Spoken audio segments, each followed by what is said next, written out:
الحمد للہ رب العالمین، الصلاۃ والسلام علی سید الانبیاء والمرسلین، اما بعد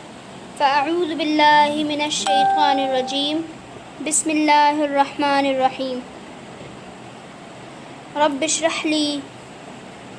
صدری ویسر لی امری واحلل عقدۃ من لسانی یفقہوا قولی۔ الصلاۃ والسلام علیک یا رسول اللہ وعلی آلک واصحابک یا حبیب اللہ۔ عزیز سامعین و سامعات، السلام علیکم ورحمۃ اللہ وبرکاتہ۔ الحمدللہ ہم 5 سپاروں کی تفسیر، مختصر تفسیر اور خلاصہ سماعت کر چکے۔ پروردگار ہمیں قرآن احکام کو سمجھنے اور اس پر عمل کرنے کی توفیق رفیق عطا فرمائے۔ بفضلہ تعالی آج 6 پارے کی خلاصہ تفسیر کا آغاز کرتے ہیں اور پروردگار سے دعا کرتے ہیں کہ اللہ عز و جل ہماری کوشش کو اور کاوش کو اپنی بارگاہ میں شرف قبولیت عطا فرمائے، اور جو بھی کچھ کمی بیشی، غلطی، کوتاہی، بے ادبی ہو اسے معاف فرما کر اپنی بارگاہ میں قبول فرما کر ہمیں قرآن کے احکام پر عمل کی توفیق عطا فرمائے۔ عزیز سامعین و سامعات، اسلام کا ایک اہم اصول یہ ہے کہ اسلام دوسروں کے عیوب کی پردہ پوشی کا حکم دیتا ہے اور برائی کی تشہیر کو پسند نہیں فرماتا، مگر اس کے باوجود مظلوم کی داد رسی کے لیے ظالم کے خلاف آواز بلند کرنے کی اجازت دی گئی ہے۔ آیت نمبر 150 میں بتایا کہ جو لوگ ایمان لانے میں اللہ اور اس کے رسولوں کے درمیان فرق کریں یا بعض رسولوں پر ایمان لائیں اور بعض کا انکار کریں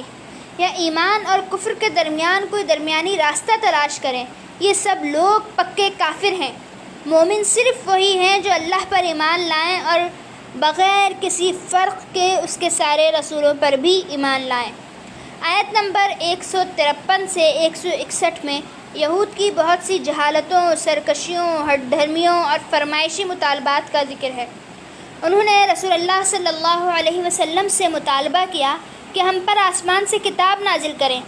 اللہ تعالیٰ نے فرمایا کہ یہ موسیٰ علیہ السلام سے اس سے بھی بڑے مطالبات کر چکے ہیں، جو یہ ہیں: پہلا، اللہ تعالیٰ کی ذات کو ہمیں کھلم کھلا دکھاؤ۔ چنانچہ ان کے ظلم کے جرم میں انہیں آسمانی بجلی نے پکڑ لیا۔ پھر واضح دلائل آنے کے باوجود انہوں نے بچھڑے کی پوجا کی اور اللہ تعالیٰ نے ان کی توبہ کو قبول فرمایا۔ ان کے سروں پر طور کو اٹھا کر ان سے دین پر قائم رہنے کا وعدہ لیا اور انہوں نے وعدے کو توڑ دیا۔ اسی طرح ان سے سجدہ ریز ہوتے ہوئے دروازے میں داخل ہونے اور ہفتے کے دن کی تقدیس کو پامال نہ کرنے کا وعدہ لیا گیا۔ اب ان سے جو سجدہ ریز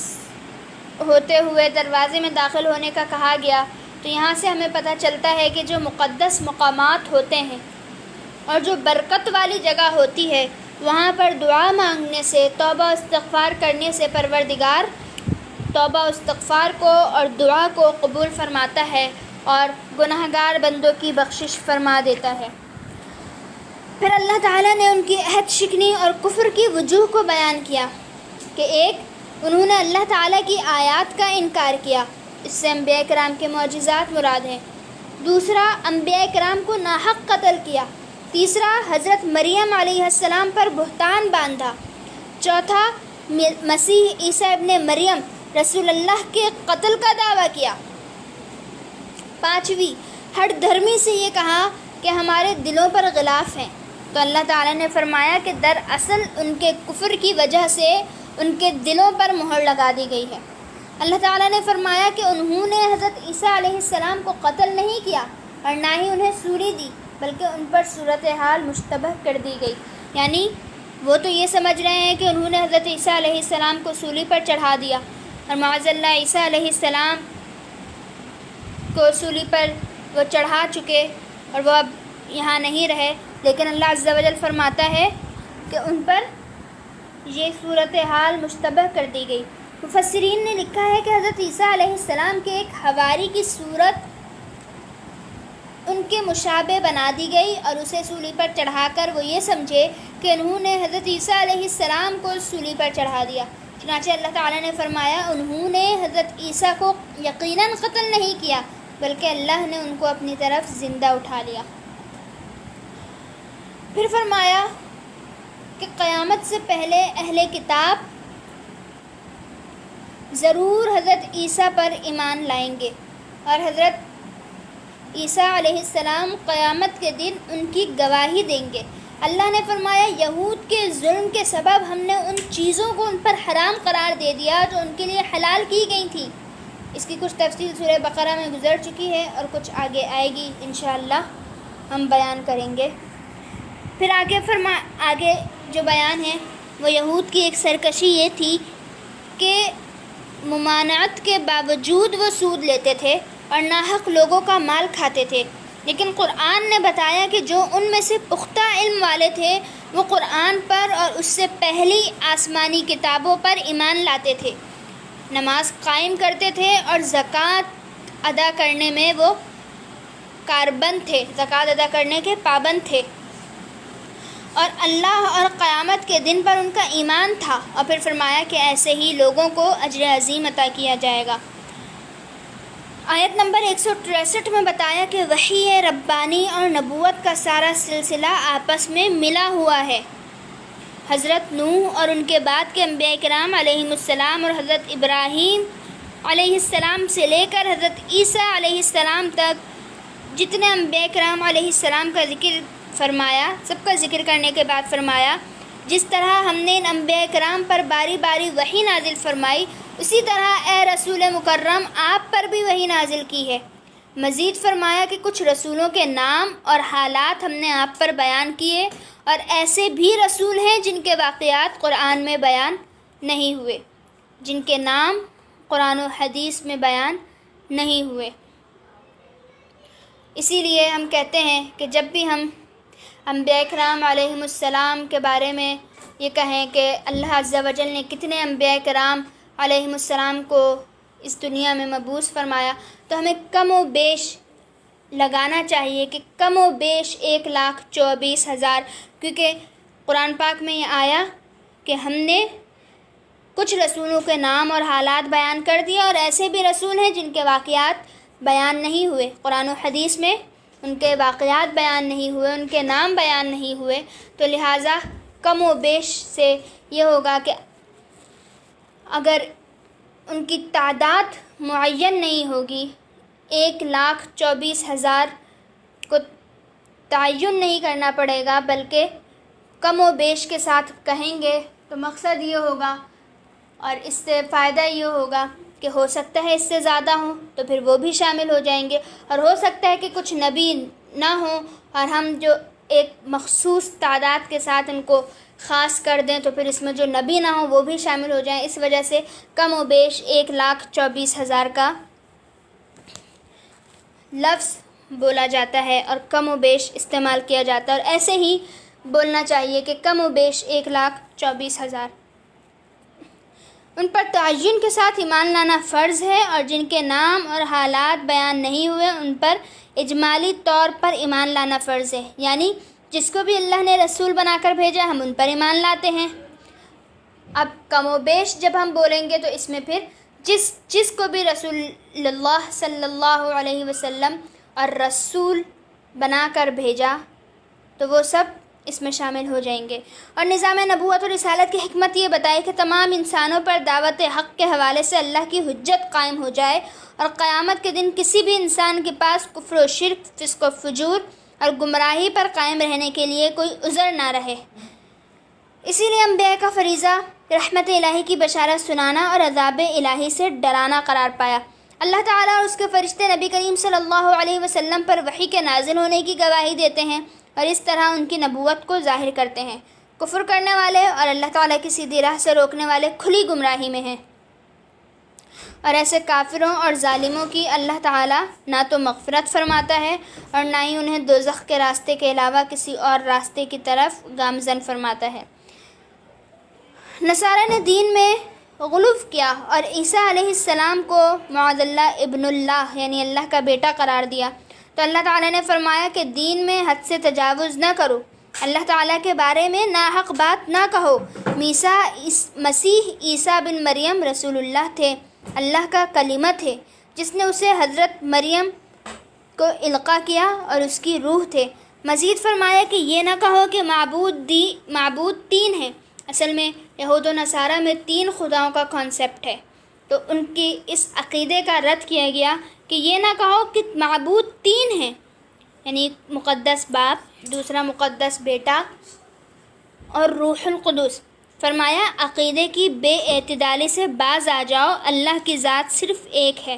وہی مستحق عبادت ہے اور وہ اولاد کی نسبت سے پاک ہے اور وہی آسمانوں اور زمین کا مالک ہے۔ مزید فرمایا نہ تو مسیح کو اور نہ ہی مقرب فرشتوں کو اللہ کا بندہ ہونے میں کوئی عار ہے، یعنی اللہ کی بارگاہ میں ہر درجے کی مخلوق کے لیے شان بندگی ہی اعزاز و اکرام ہے۔ آیت نمبر 174 میں فرمایا اے لوگوں، تمہارے پاس اللہ تعالیٰ کی طرف سے پختہ دلیل آ گئی ہے اور ہم نے تمہاری طرف واضح نور نازل کیا ہے۔ اب پختہ دلیل سے مراد سیدنا محمد الرسول اللہ صلی اللہ علیہ وسلم کی ذات گرامی ہے۔ سیدنا محمد صلی اللہ علیہ وسلم اور واضح نور قرآن مجید سے مکمل وابستگی اختیار کرنے سے ہی رحمت الہیہ کا حصول اور صراط مستقیم پر ثابت قدم رہنے کا انحصار ہے۔ سورۃ النساء کی آخری آیت میں وراثت کا ایک مسئلہ بیان ہوا کہ اگر کوئی شخص فوت ہو جائے اور اس کے ماں باپ بھی حیات نہ ہوں اور کوئی اولاد بھی نہ ہو، اسے شریعت کی اصطلاح میں کلالہ کہتے ہیں، اور اس کی ایک حقیقی یا باپ کی طرف سے بہن ہو تو اس بہن کو کل ترکے کا آدھا ملے گا، اور اگر وہ بہن فوت ہو جائے اور وہ بھی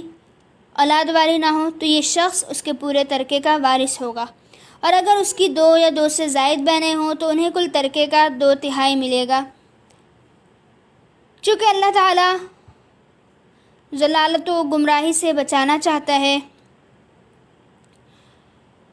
تو اس لیے وہ ان مالی معاملات کو بھی وضاحت سے بیان کرتا ہے۔ اس کے بعد سورۃ المائدہ ہے۔ سورۃ المائدہ مدنی سورت ہے، لیکن اس کی بعض آیتیں مکے میں نازل ہوئی ہیں اور بعض آیتیں مدینے میں۔ ترتیب قرآن کے اعتبار سے یہ 5ویں نمبر پر اور ترتیب نزول کے اعتبار سے یہ 113 نمبر پر ہے۔ اس سورت کے 2 آیتوں میں مائدہ یعنی کھانے کا، خوان کا ذکر ہے، اس لیے اس کو سورۃ المائدہ کہتے ہیں۔ اس سورت کے اور بھی نام ہیں، مثلا اس سورت کو سورۃ العقود اور سورۃ المنقذہ بھی کہا جاتا ہے۔ رسول اللہ صلی اللہ علیہ وسلم نے فرمایا کہ یہ سورت اپنے پڑھنے والے کو عذاب کے فرشتوں سے نجات دیتی ہے۔ وعدے کو پورا کرنے کا حکم دے کر تربیت اخلاق سے اس سورت کا آغاز ہو رہا ہے۔ انفرادی، اجتماعی بلکہ بین الاقوامی معاملات اور تعلقات میں وعدے کو پورا کرنے کی اہمیت ہر ذی شعور پر آیا ہے، تو وعدے کو پورا کرنے کی سب سے اہم تعلیم اور تربیت اس کے شروع میں ہی دی گئی۔ مزید فرمایا کہ مستثنیات کے سوا یعنی جن کا بیان آگے آ رہا ہے، 4 پاؤں والے جانور حلال کیے گئے ہیں، لیکن احرام کی حالت میں شکار حلال نہیں ہے۔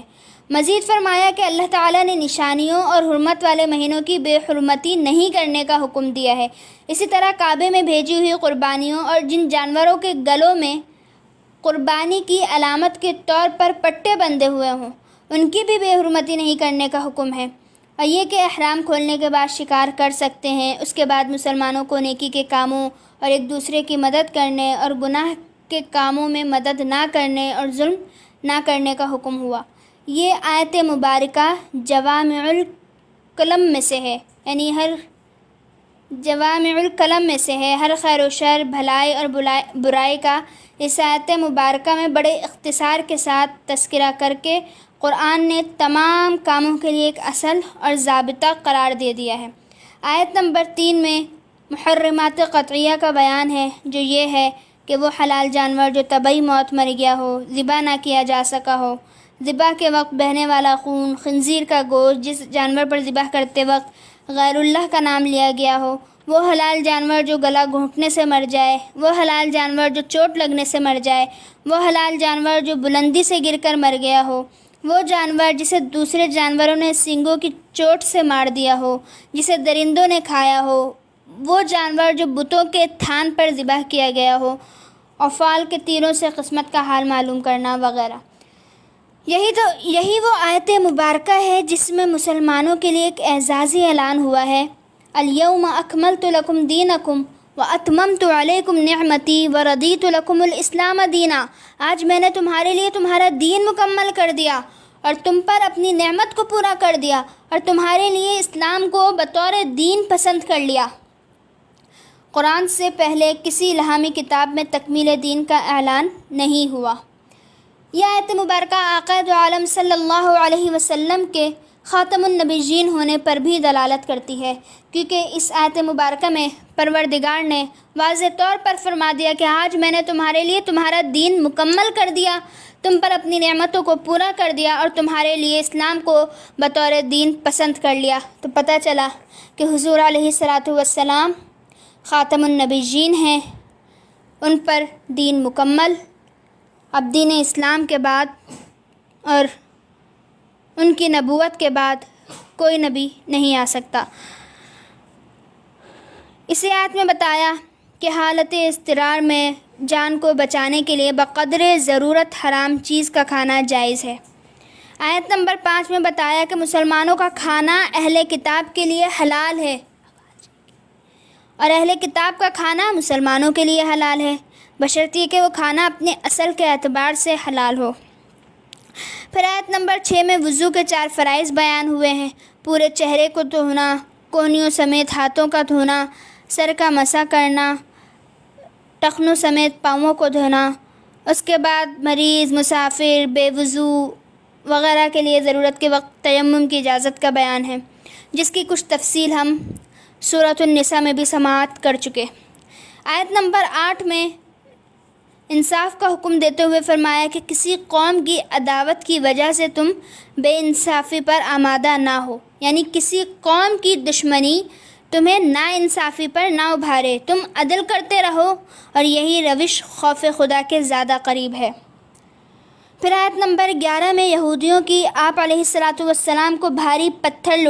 لڑکا کر شہید کرنے کی سازش کو ناکام کرنے اور آپ علیہ الصلاۃ والسلام کی حفاظت کرنے کا اللہ تعالیٰ کی طرف سے یہ احسان کا ذکر ہے۔ آیت نمبر 12 میں اللہ تعالیٰ کے بنی اسرائیل سے پختہ وعدے کا حکم ہے، فرمایا اور اللہ نے فرمایا بے شک میں تمہارے ساتھ ہوں، اگر تم نماز قائم کرتے رہے اور زکوٰۃ دیتے رہے اور تم میرے رسولوں پر ایمان لائے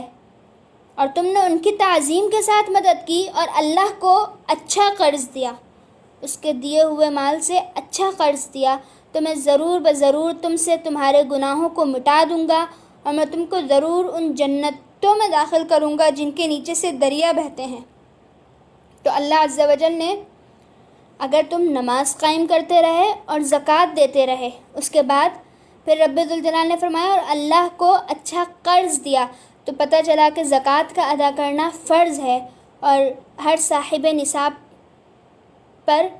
زکوٰۃ کا ادا کرنا فرض ہے۔ اور پچھلی تفسیر میں ہم پڑھ بھی چکے کہ جو سونا چاندی کو اور اپنے خزانوں کو سمیٹ کر اور بچا کر رکھتے ہیں تو قیامت کے دن ان کا یہی خزانہ طوق بنا کر ان کے گلے میں ڈالا جائے گا۔ نیز اللہ عز و جل نے اس کو قرض حسنہ کا نام دیا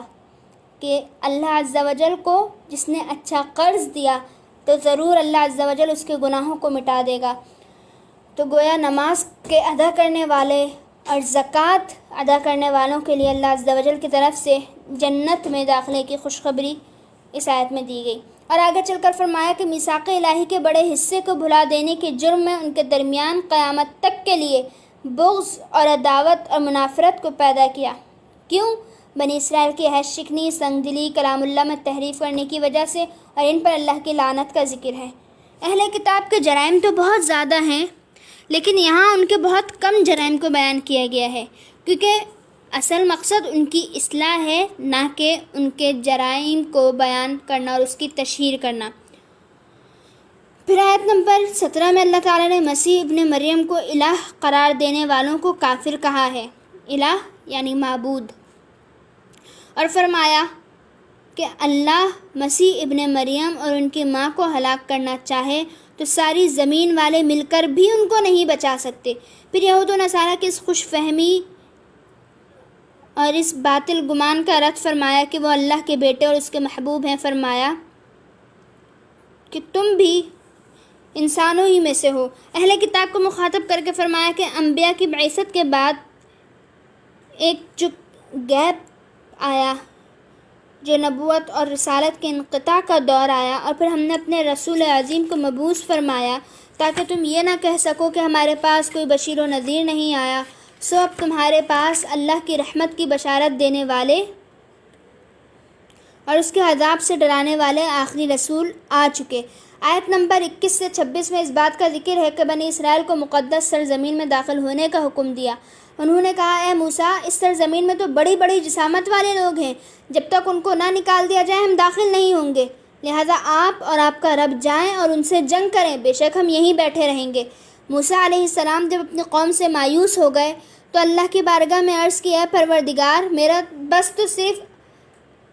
اپنے آپ پر اور اپنے بھائی پر چل سکتا ہے، بس میرے اور میری نافرمان قوم کے درمیان فیصلہ فرما دے۔ بنی اسرائیل کی نافرمانیوں کی پاداش میں، ان کے اس جرم میں 40 سال تک ان پر مقدس سرزمین کو حرام کر دیا گیا اور وہ زمین میں یوں ہی بھٹکتے رہے۔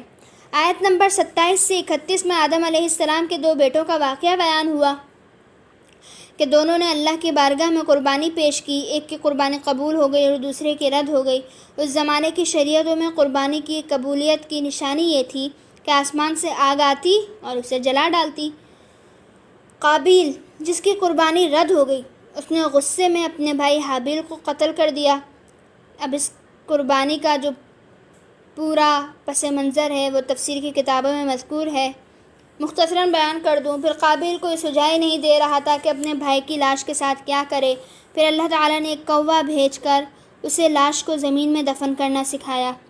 اس پس منظر کو بیان کرنے کے بعد اللہ عز و جل ارشاد فرماتا ہے، اسی وجہ سے ہم نے بنی اسرائیل پر لکھ دیا کہ جس شخص نے جان کے بدلے کے بغیر یا زمین میں فساد پھیلانے کے جرم کے بغیر کسی انسانی جان کو قتل کیا تو گویا اس نے تمام انسانوں کو قتل کیا، اور جس نے کسی بے قصور شخص کی جان کو بچا دیا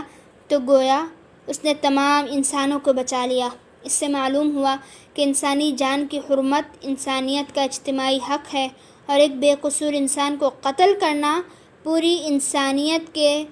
جان کے تحفظ کے حق کو پامال کرنا ہے۔ اس کے بعد انسانیت کے سب سے بڑے جرم، جسے آج کل دہشت گردی کہا جاتا ہے، اس کی حد کو اللہ تعالیٰ نے اللہ اور رسول کے خلاف جنگ قرار دے کر ان کلمات میں بیان فرمایا، جو لوگ اللہ اور اس کے رسول سے جنگ کرتے ہیں اور زمین میں فساد پھیلاتے ہیں اور دہشت گردی کرتے ہیں، ان کی یہی سزا ہے کہ ان کو چن چن کر قتل کیا جائے یا ان کو سولی دی جائے، یا ان کے ہاتھ ایک جانب سے اور پیر دوسری جانب سے کاٹ دیے جائیں، یا ان کو زمین سے نکال دیا جائے۔ یہ ان کے لیے دنیا میں رسوائی ہے اور آخرت میں ان کے لیے بڑا عذاب ہے۔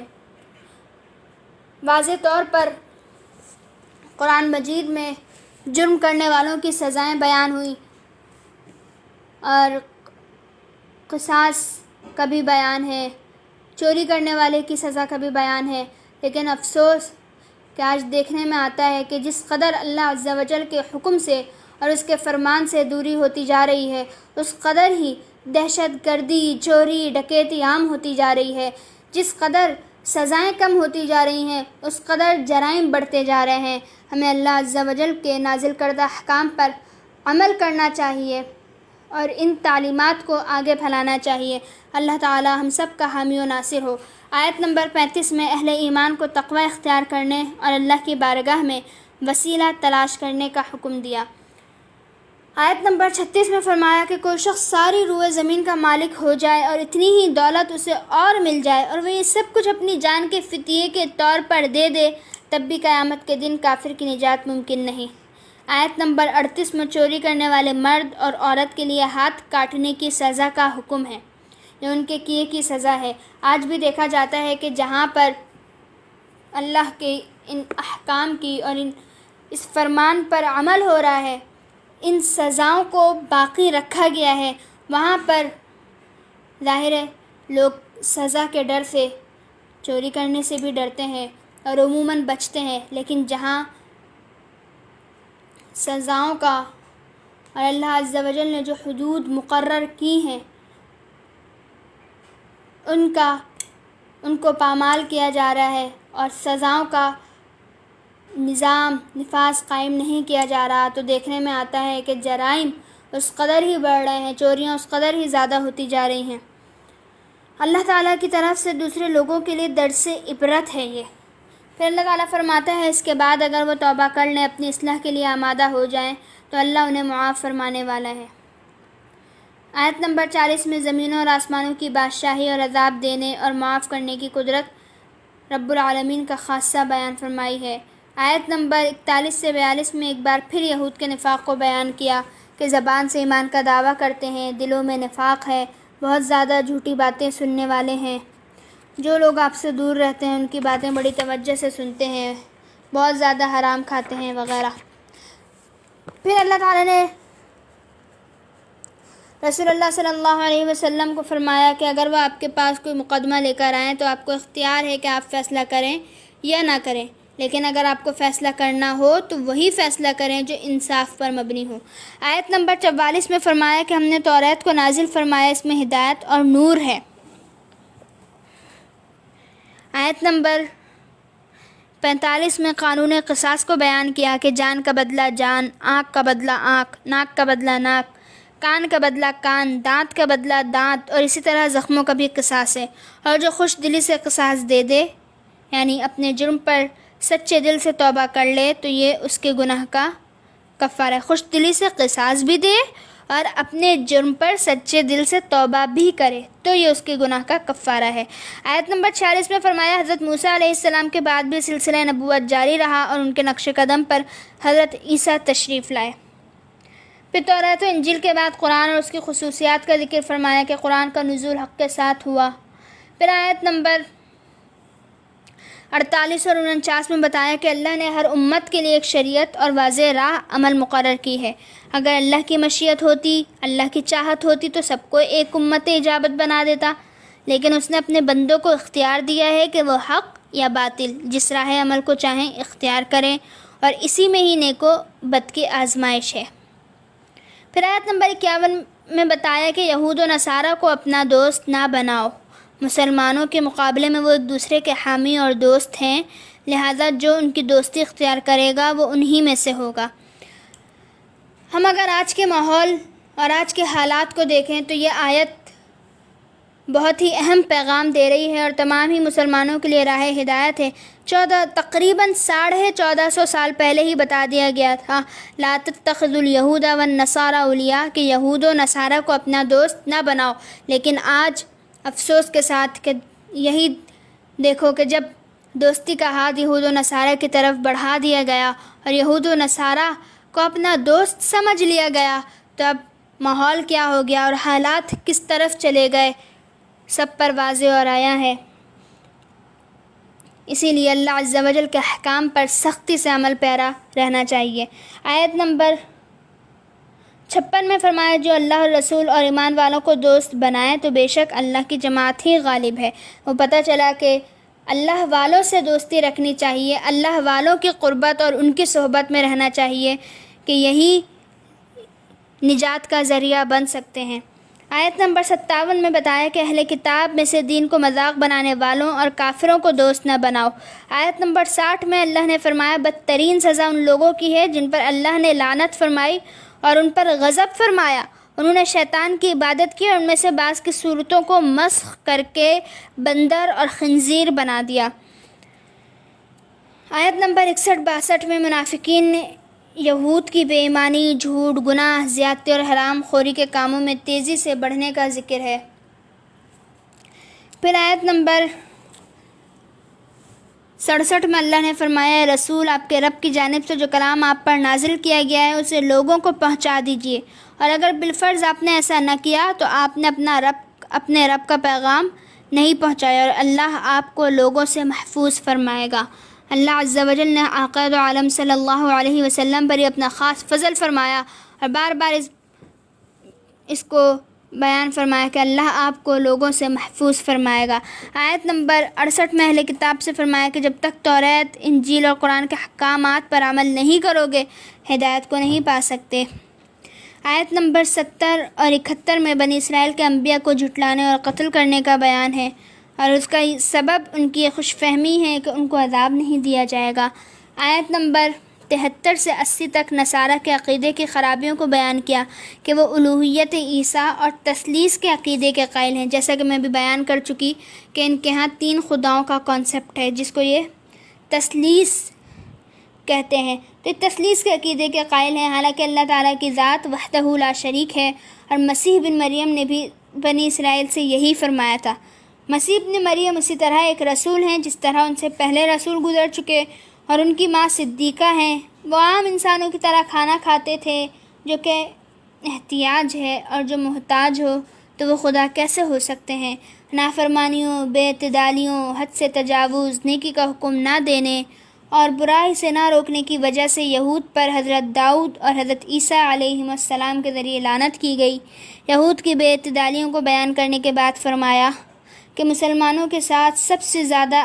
دشمنی یہود اور مشرکین کو ہے، اور نصارہ میں عالم اور راہب ہیں اور وہ تکبر نہیں کرتے، اس لیے ان میں مسلمانوں کے دوست ہیں۔ الحمدللہ چھٹے پارے کی تفسیر بھی مختصراً مکمل ہوئی۔ اللہ پاک ہمیں اپنے نیک بندوں کی صحبت عطا فرمائے اور اپنے احکام پر عمل کی توفیق عطا فرمائے۔ اللہ عز و جل ہم سب پر اپنا خصوصی فضل و کرم فرمائے، آمین، بجاہ النبی الکریم الامین صلی اللہ علیہ وسلم، وآخر دعوانا ان الحمد للہ رب العالمین۔